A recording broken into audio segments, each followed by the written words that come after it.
Сәлеметсіздер ме, қымбатты оқушылар?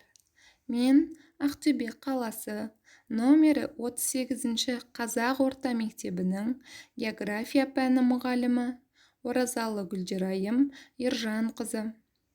Менің бүгінгі қашықтықтан оқыту сабағыма қош келдіңіздер. 6-шы сынып жаратылыстану сабағы. Оқушылар, бүгін сабақты бастамас бұрын барлықтарыңызға бүгінгі күндеріңізге сәттілік тілеймін. Сабағымыздың тақырыбы экожүйелер. Сабақтың мақсаты барлық оқушылар экожүйе, биоценоз, биосфера ұғымдарына анықтама береді. Қоректік тізбектің компоненттерін білу. Оқушылардың көбі қоректік тізбектің қарапайым сызбасын сыза алады. Кейбір оқушылар өз бетінше қоректік тізбекті құрастыра алады. Бағалау критерийлері экожүйенің ерекшелігін анықтайды. Экожүйелердің биотикалық және абиотикалық факторларын анықтайды. Кем дегенде бір қоректік тізбек құрайды. Оқушылар экожүйе ерекшеліктері мен ұқсастықтарын табады. Алдыңғы сабағымызда өткендей, жалпы біз экожүйенің не екенін білеміз. Экожүйенің не екенін есімізге түсіру үшін суретке зер салайық. Яғни экожүйе бұл жерде өлі және тірі табиғаттың үнемі біртұтас бірлестігі.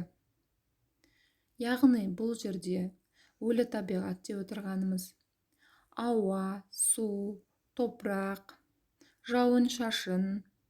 Яғни бұлар абиотикалық факторлар. Ал тірі табиғат дегеніміз оларға өсімдіктер, жануарлар, ұсақ ағзалар. Бұларды бір сөзбен біздер биотикалық фактор деп атай аламыз. Негізгі экожүйенің ерекшеліктеріне тоқталатын болсақ, экожүйенің ерекшелігі тірі және өлі компоненттер тығыз байланысты. Экожүйелерді ұйымдастырудың әртүрлі деңгейде зерттеуге болады. Мысалы, шалшық, тоған, көл, теңіз, мұхит, ғаламшар.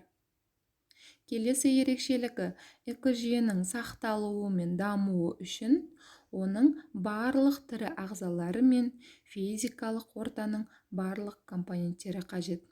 Яғни бұлардың барлығы экожүйенің негізгі ерекшеліктері. Суретте көріп тұрғандарыңыздай, күн энергиясы, өсімдік, бұғылар, қасқырлар, яғни бұл жерде бізді зер салып қарайтын болсақ, қоректік тізбек көрсетілген. Ең алдымен қоректік тізбекке тоқталатын болсақ, экожүйе ішінде органикалық заттарды автотрофты ағзалар дейді. Өсімдіктерді жануарлар азық етеді. Олар өз кезегінде басқа жануарларға жем болады. Ағзалардың бұндай байланысы қоректік тізбек деп аталады. Ал әр тізбектің әр бөлігі трофикалық деңгей деп аталады. Енді бірінші тапсырмамызда суретте көрсетілген экожүйелерді топтастырамыз. Олардың қайсысы абиотикалық, қайсысы биотикалық екенін білеміз. Және оны дәптерге орындаймыз. Келесі тапсырмамыз. Сабақты қорытындылау мақсатында ашық тест. Яғни бұнда қоректік тізбек дегеніміз не, түзушілер дегеніміз не, және оларға нелер жатады. Тұтынушылар дегеніміз не, оларға тірі ағзалардың қайсысын жатқызуға болады. Ыдыратушылар дегеніміз не, және оларға нені жатқызамыз. Осы ашық тест арқылы сабағымызды қорытындылаймыз. Сабағымызды қорытындылай келе, мен бүгін білдім, маған сабақта қызық болды, маған қиын болды дей келе кері байланыс береміз. Сонымен бүгінгі сабағымыз аяқталды. Келесі кездескенше сау болыңыздар.